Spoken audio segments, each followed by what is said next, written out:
எல்லாருக்கும் வணக்கம். Thank you so much boys fans. First of all என்னை நம்பி இந்த வாய்ப்பு கொடுத்த தனுஷ் சாருக்கு ஒரு பெரிய thank you. I am so grateful for the opportunity. அவங்க கூட ஒர்க் பண்ணுறது it's unbelievable and I will never ever forget certain lessons that in life that he's taught me. அவங்க பெரிய தேங்க்யூ. அண்ட் இந்த ஃபுல் படம் இவ்வளோ ஜாலியாக பண்ணுறதுக்கு காரணம் இங்கே இருக்கிற காஸ்ட் தான் எனக்கு. Pavish, thank you for being the best pair I could possibly ask for my debut in Tamil. Venky, Ravya, Ramya, Priya, Siddharth, Matthew, நிறைய பேர் இருக்கு, Saranya ma'am, Sarath sir, thank you for being so supportive. அதுக்கப்புறம் the team behind the scenes, DOP Brito sir, Kavya ma'am, Shreyas sir, Ashwat sir, where are yeah, all the ADs, ACs, production team, units, managers, எல்லாருக்கும் ஒரு பெரிய thank you. இங்கே வந்திருக்கிற media, Dhanush sir, fans, press எல்லாருக்கும் thank you. உங்கள் support எனக்கு ரொம்ப முக்கியம். அண்ட் வெரி இம்பார்ட்டன்ட்லி எனக்கு அம்மா கூட தேங்க் பண்ணும். அவங்க இல்லைன்னா இது எதுவும் it wouldn't have happened. So big thank you to my mom. She's been my backbone since day one. And last but not least, இவ்வளோ வருஷமா என்னை சப்போர்ட் பண்ணுற ஆடியன்ஸ்க்கு ஒரு பெரிய thank you. I've been working since I was a child actress and அவ்வளோ அன்பு கொடுத்துருங்க.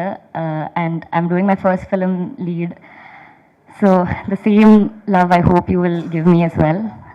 So thank you so much. 21st படம் வரப்போகிறது, எல்லோரும் போய் பாருங்கள் தியேட்டர்ஸில் அண்ட் என்ஜாய் பண்ணுங்கள். தேங்க்யூ. எல்லாருக்கும் வணக்கம். First of all I'm really sorry, கொஞ்சம் லேட்டாக தான் வந்தேன். I don't know where to start. கொஞ்சம் நர்வஸாக இருக்குது, பட் ரொம்ப சந்தோஷமாக இருக்குது. Because after I think 4-5 years of my first film இப்போ தான் எனக்கு தமிழில் ஒரு டெபியூ கிடச்சிருக்கு and with an amazing team. So I couldn't be more grateful for that. First of all thank you எல்லாருமே வந்ததுக்கு. அண்ட் எவ்ரிபடி ஹியர், உங்களோட விஷஸ் எல்லாமே நான் மிஸ் பண்ணிட்டேன். ஆனால் everybody present here, thank you so much S Jayasurya sir for being here. Thank you Selvaraghavan sir for being here. Arun sir, Saranya ma'am, G V Prakash sir, thank you. And I think the one and only reason நான் இந்த படத்தில் வர்றதுக்கு is probably Dhanush sir. அவங்க என்னமோ spark எங்கேயோ பார்த்தாங்க, which is why he probably called me. First எனக்கு ஸ்ரேயஸ் கூப்பிட்டப்போ எனக்கு அது பிலீவே பண்ண முடியல. எனக்கு தனுஷ் சாரா என்னையா கூப்பிடுறாங்க ஃபார் வை? அண்ட் அவங்க கூப்பிட்டாங்க மீட் பண்ணுறதுக்கு. அப்போ தான் நான் first time in my life realise பண்ணுறேன் மேனிஃபெஸ்டேஷன்றது ரியல் ப்ராபப்ளி. ஏன்னா நான் ஸ்டார்ட் பண்ண அந்த டைம்லேருந்து எல்லா இன்டர்வியூலையும் எல்லாரும் கேட்பாங்க, உங்களோட ஃபேவரட் ஆக்டர் யார், யார் கூட ஒர்க் பண்ணுறோன்னு உங்களுக்கு ஆசை, அந்த மாதிரி. And I use to remember saying எல்லா இன்டர்வியூலையும் தனுஷ் சார் கூட தான் ஒர்க் பண்ணணும், நான் உங்களோட பெரிய ஃபேன், அந்த மாதிரி. So when it happened, I was literally in shock because na manifest பண்ணது after all these years has come true ன்றது எனக்கு எங்கேயோ ரெஜிஸ்டர் ஆச்சு for the first time. And it was a wonderful experience working in the film. எனக்கு first movie தமிழ்ல I couldn't have asked for a better opportunity. Dhanush sir directorial, GV Prakash sir music, I don't know what better I can ask for. So ரொம்ப ஹாப்பியாக இருக்குது என்னோட journey இந்த மூவியில் start பண்ணதுக்கு. எனக்கு இங்கே இருக்கிற காஸ்ட் கூட நிறையா காம்பினேஷன்ஸ் இல்லை ஆக்சுவலி. பவிஷ் கூட தான் என்னோட most of my scenes are with Pavish. I am sure the entire cast is done a fabulous job in the film. But Pavish, I have to say thank you for being a sweetheart that you are. I had a wonderful time working with you. And am I missing anybody? Leon, thank you so much. So that's it, I think. Shreyas, thank you for making that call. Like everyone saying, உங்களோட life changing call காக thank you. that's about it. Thank you everyone for being here. Yeah. எல்லாருக்கும் வணக்கம். எனக்கு இன்னைக்கு ரொம்ப சந்தோஷமா இருக்கு. எப்படி நாயகனை பத்தி இன்னும் பேசுறாங்களோ அதே மாதிரி எனக்கு விஐபி பத்தி பேசுறாங்க. அது எனக்கு ரொம்ப ரொம்ப சந்தோஷம் சொல்லிக்கிறதுல. எங்க போனாலும் விஐபி பத்தி தான் இப்ப பேசுவாங்க. ஹைதராபாத்ல போய் இறங்கினோன்னே ரெகுலரன் பிடெக் அப்படிம்பாங்க என்னை பார்த்து. அந்த மாதிரி சின்ன சின்ன பசங்கள்லாம் என்னை வெளியே பார்க்கும்போது தனுஷ் அம்மா போறாங்கடா அப்படிம்பாங்க. தனுஷ் அம்மா என்னதான் தனுஷ் அம்மான்னு சொல்றாங்க. அந்த அளவு எனக்கு ரொம்ப ரொம்ப சந்தோஷமா இருக்கு. எல்லாருக்கும் அது ஒரு ஸ்டாண்டர்ட் தனுஷ் அம்மா.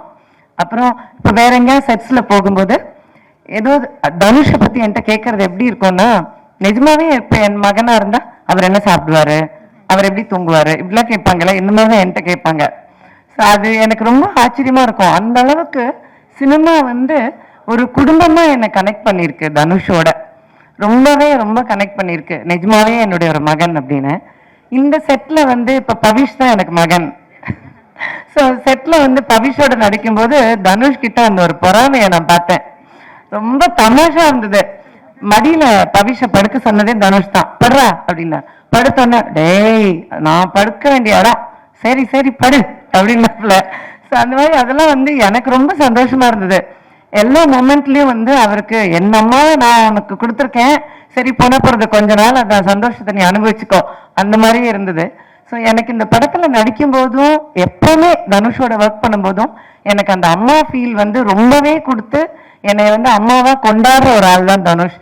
இதுல நான் ரொம்ப ஒர்க்ல என்ன தோணும் அப்படின்னா, ஒரு நாள் கூட என்கிட்ட இப்படிதான் நடிக்கணும் அப்படிதான் நடிக்கணும் அப்படின்னு சொன்னதே கிடையாது. என்ன எல்லாம் டப்பிங் பண்ணும்போதும் சரி, நான் எப்படி பேசினாலும் ஓகே ஓகேன்னு சொல்லிட்டே இருப்பாரு. நான் சொல்லுவேன் நிஜமாதான் சொல்றீங்களா இல்ல எனக்காக சொல்றீங்களான்னு கேட்பேன். இல்ல நிஜமாவே நல்லா இருக்கு அப்படிம்பாரு.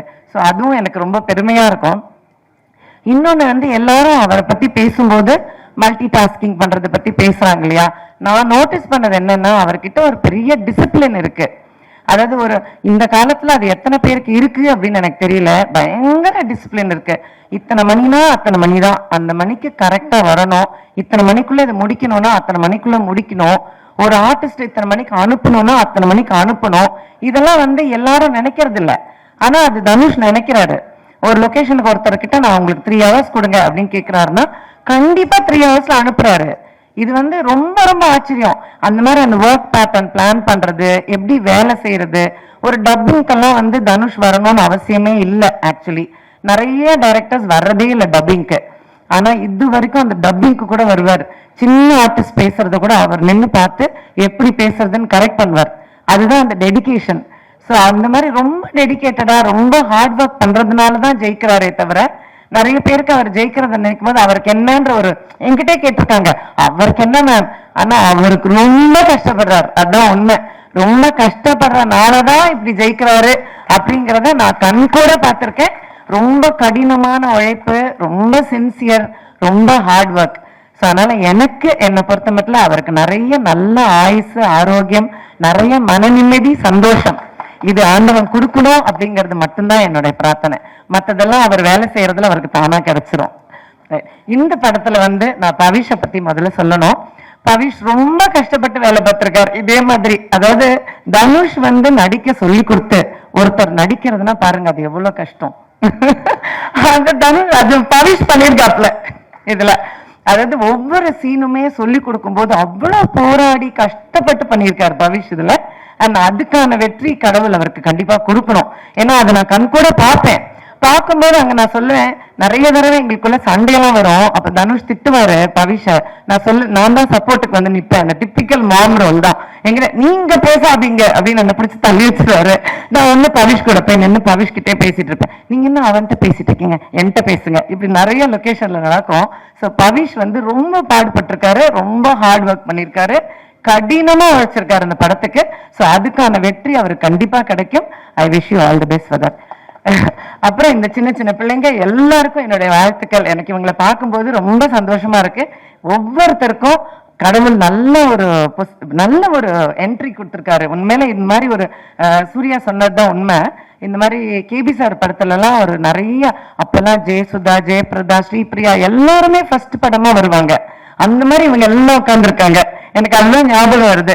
ஸோ அந்த மாதிரி இவங்க எல்லாரும் பெரிய ஸ்டார்ஸா வரணும்னு நான் ஆண்டவனை வேண்டிக்கிறேன். கண்டிப்பா அவங்களுக்கு பெரிய வெற்றி கிடைக்கும். என்னுடைய வாழ்த்துக்கள். அது இல்லாம இந்த டீம் ஸ்ரேயாஸும் சொல்லணும், இந்த டீமும் சொல்லணும். எல்லாரும் ரொம்ப ஹார்ட் ஒர்க் பண்ணியிருக்காங்க. அதாவது நல்ல வேலை வாங்குற ஒருத்தர் கிட்ட இருக்காங்க எல்லாரும். அதனால தனுஷ் கிட்ட வேலை செஞ்சா கண்டிப்பா வேலை செஞ்சுதான் ஆகணும். ஸோ இந்த டீமும் கடுமையா உழைச்சிருக்காங்க. ஸோ இந்த டீமுக்கும் என்னுடைய வாழ்த்துக்கள். ஸோ மியூசிக், இந்த குரூப் எல்லாருக்கும் என்னுடைய வாழ்த்துக்கள், என்னுடைய blessings. And I really wish that this becomes a great hit. So my great wishes to all of you. Thank you so much.